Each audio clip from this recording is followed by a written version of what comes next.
Olá, pessoal, tudo bem? Aqui, professor Luiz Ferreira, PhD, no canal Educação Inclusiva. E o tema de hoje é como construir escolas e salas de aula que são inclusivas. Para a gente assumir esse processo enquanto comunidade escolar, nós precisamos estar sintonizados em alguns elementos que são chaves e que, claro, tem a ver com o princípio da inclusão. Você sabe que aqui no canal nós iniciamos essa nossa conversa exatamente abordando sobre o princípio da inclusão, que é o vídeo número 1. E daí, se você for lá no comecinho do canal, você vai compreender o significado do princípio da inclusão. Então, vamos iniciar esta conversa pensando em 5 elementos-chave que tanto as professoras quanto as gestoras da sua escola devem ter em mente para poder iniciar um processo de construção de uma escola inclusiva ou fomentar, acelerar esse processo. O primeiro elemento-chave é a cultura escolar. Não tem como pensar em inclusão se não se pensar em cultura escolar. O que significa isso? Significa, de uma forma geral, um conjunto de crenças que a comunidade comunga. E essas crenças, elas ajudam você a ter um sentido de compromisso com todos os alunos e com o seu direito à educação. Se não houver um entendimento comum por parte das gestoras, das funcionárias e funcionários, dos pais e das mães, das crianças e dos jovens e dos adultos, e principalmente, claro, por parte dos professores, fica extremamente difícil a escola entrar nesse ritmo de construção de uma escola inclusiva. Mas só isso é suficiente, acreditar que determinados elementos relacionados à vida da comunidade escolar é possível, como, por exemplo, respeitar as diferenças individuais, celebrar a diversidade humana, assegurar o direito à educação, ou seja, ninguém é excluído. Só isso é suficiente? Não, não é. O segundo elemento-chave é que toda a comunidade escolar tem que reconhecer, primeiro, claro, e respeitar esse direito à educação, que a gente já viu. Mas só isso, não. Isso implica necessariamente num planejamento que tenha como objetivo-chave a participação de todas as crianças, jovens ou adultos nas atividades de sala de aula e a aprendizagem. O que isso implica? Isso implica na adoção de metodologias de ensino inclusivas. E eu abordei isso no vídeo 2 e no vídeo 3. E nós vamos continuar falando de como você, professora e professor de qualquer escola, seja pública ou seja privada, pode desenvolver suas práticas pedagógicas docentes usando metodologias que são inclusivas, ok? Bem, claro que isso implica também não ter discriminação. Então, uma criança ou um jovem que sabe menos ou que está com maior dificuldade não pode ser discriminado e isolado, mas tem que ser incluído no contexto geral da sala de aula para poder participar. Além disso, o número 3, não há invisibilidades. O que significa isso? Pensa assim, que os seus estudantes estão juntos na sala de aula todos os dias, se trabalham juntos, se apoiam mutuamente. Olha lá os princípios da metodologia de ensino inclusiva. Lembra? São 5. Vai lá no vídeo 2B. Então, não pode haver anonimidade na sala de aula. Ou seja, você, como professora ou professor, tem que se perguntar: eu conheço todos os estudantes da minha sala de aula? Será que tem alguém que está ficando de fora do quadro que eu tenho da minha sala de aula? É claro que isso é um pouco mais difícil para os professores da educação básica 2, e também do ensino médio, porque o tempo de aula é muito mais curto, mas também você fica o ano inteiro com o estudante. Mas a questão é só você criar um sistema para mapear a sala de aula. Eu já falei disso aqui, ó.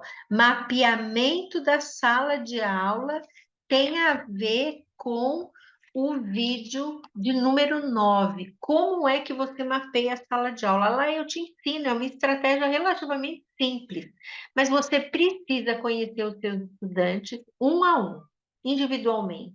Você precisa saber os seus nomes, você precisa conhecer o seu background, seus antecedentes, você precisa saber quem são essas pessoas e, principalmente, quais são os seus estilos e ritmos de aprendizagem. E, claro, também as suas necessidades, as suas demandas educacionais. Então, tanto a professora conhece a turma, ou seja, não há invisibilidade, ninguém está escondido, ninguém está de fora. E ninguém está negligenciado, como a professora estimula os estudantes a se conhecerem mutuamente. Isso é fundamental. Sabe por quê? Porque é só assim que a gente consegue desenvolver uma sala de aula que adota, que abraça, que curte a inclusão. Senão, não tem como. E somos nós, professoras e professores, que precisamos favorecer esse processo. 4. Lembra, eu falei lá no número 1 sobre cultura, né? Que são crenças. Olha, as crenças, é, elas impactam o modo como nós nos comportamos e as nossas atitudes com relação ao mundo, às pessoas, aos contextos, enfim. Se por alguma razão a minha família é racista, inevitavelmente as minhas atitudes, elas tenderão a ser racistas. Claro que não necessariamente, porque eu posso me rebelar e não ser racista e discordar da minha família e do modo como ela age com relação às pessoas pretas, né?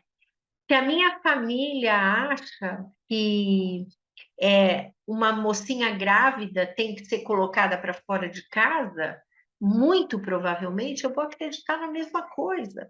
Nós somos modelados, o modo como nós pensamos, sentimos e agimos é modelado pelo contexto dentro do qual a gente vive. Se eu sou muito religiosa, católica, certamente eu vou acreditar na punição divina. Eu não estou aqui dizendo que isso é verdade ou não, não importa. Eu estou dando um exemplo no que eu vou acreditar.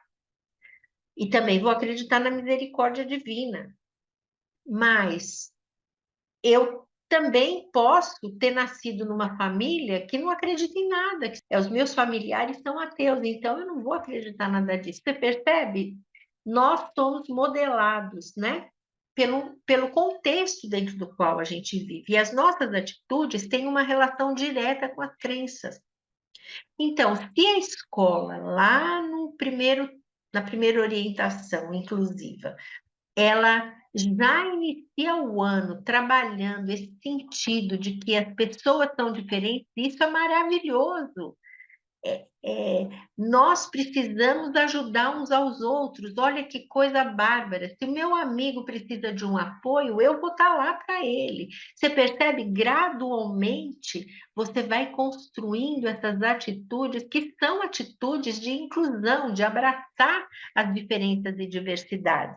E claro que nesse contexto é importantíssimo cultivar o respeito e a amorosidade a todas as pessoas. São meus amigos. Você olha para a cara dessas meninas e você fala: Uau, que coisa maravilhosa, que abraço lindo, né?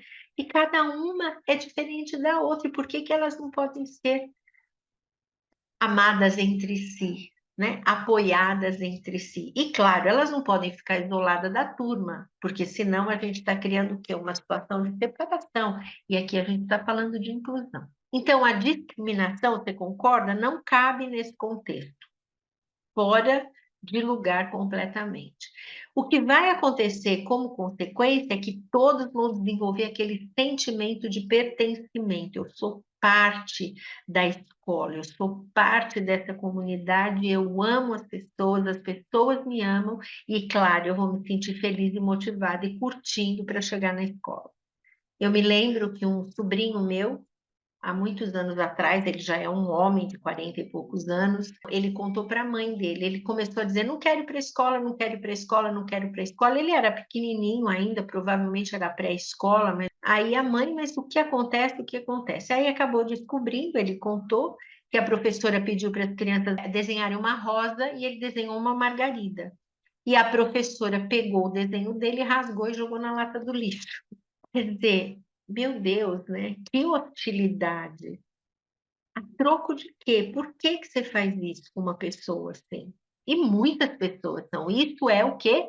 A gente já falou disso lá no short. Comportamento tóxico. Você vai destruindo as pessoas gradualmente. E ele não queria mais ir à escola. Então, precisou todo um processo com ele para aceitar voltar na escola. Eu não sei o que aconteceu com a professora, mas essa professora precisaria ter pelo menos um alerta, minha querida.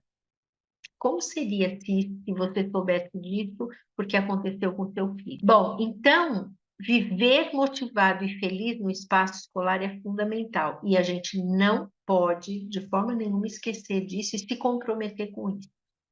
A quinta orientação tem a ver com a valorização da diversidade.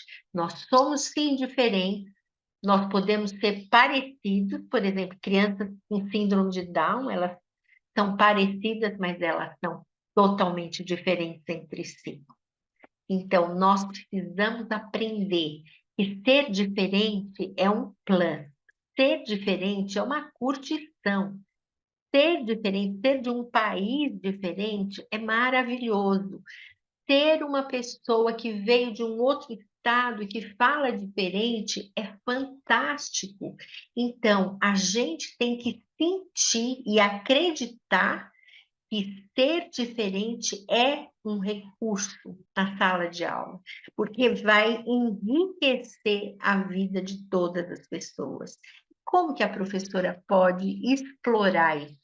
Pode explorar isso pedindo para as crianças contarem sobre as suas experiências, mostrarem fotos, se não tiverem fotos, buscarem informações com os pais, com as mães, trazer alguém para contar, enfim, começando pela razão, a razão pela qual ela se mudou, sei lá, do Nordeste ou do Amazonas, no norte do país, aqui lá para o sul do Brasil, sei lá, né? Mas isso é muito legal e não pode, de forma nenhuma, nem ser negligenciado e muito menos desperdiçado e menos ainda discriminado, porque a diferença é valiosa, sempre, para a nossa vida. Quando nós viajamos, quando nós vamos para lugares diferentes, quando a gente está aberto para acolher a cultura do lugar, por mais diferente que seja, a gente tem vontade de conhecer as comidas, não fica restrito ao que a gente tem o hábito de comer, a gente compreende o comportamento diferente da pessoa. O que que significa isso? Significa que você abraça aquilo e você aprende muito. Você cresce como ser humano, você cresce como pessoa, você cresce enquanto pensamento, compreensão de mundo.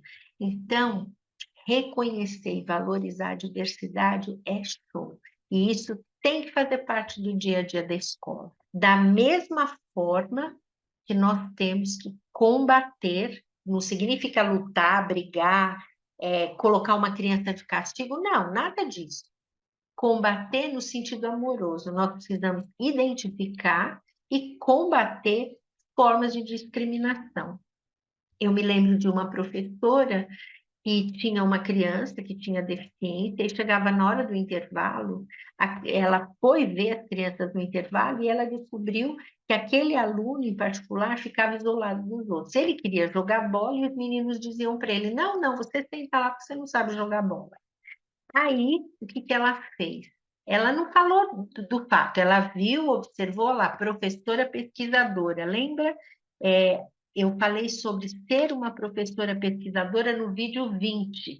Então, o que que ela fez? Ela foi, ela observou, colheu o dado, foi para casa e fez um planejamento para a semana seguinte, onde ela criou uma situação em que os estudantes iam participar de atividades, algumas vezes onde eles eram acolhidos e algumas vezes onde eles não eram acolhidos. E aí iam conversar. Como que você se sente? Eu me lembro que uma das estratégias que ela usou era sobre o meu melhor amigo. Era para desenhar a pessoa, né?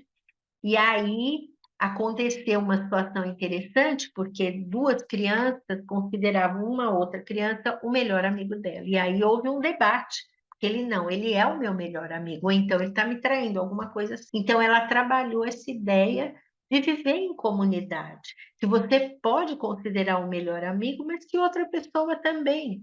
Então, combater a discriminação passa também por essa criatividade, né? E aí eu queria dizer para vocês que lá no meu website, windesferreira.net, você vai encontrar uma biblioteca, tá?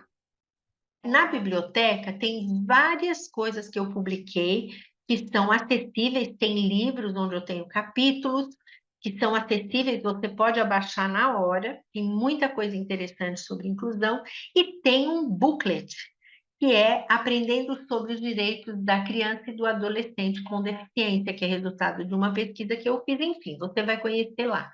Então, não perca a oportunidade de ir lá, porque nesse booklet tem um monte de estratégias que você pode aplicar com grupos de pessoas, seja na escola ou na igreja, não importa, mas para trabalhar exatamente esse sentido dos direitos humanos, ok? Bom, eu espero que você tenha gostado do vídeo. Quero pedir para você, por favor, que você clique aqui, que você curtiu, porque isso é muito importante para o canal crescer, e também que você compartilhe esse canal com os seus colegas e suas colegas da escola. Isso é fundamental. Eu tenho sentido um pouco de falta de vocês. Estou me sentindo meio sozinha aqui. Um beijo no coração, Om Shanti, e até o próximo vídeo.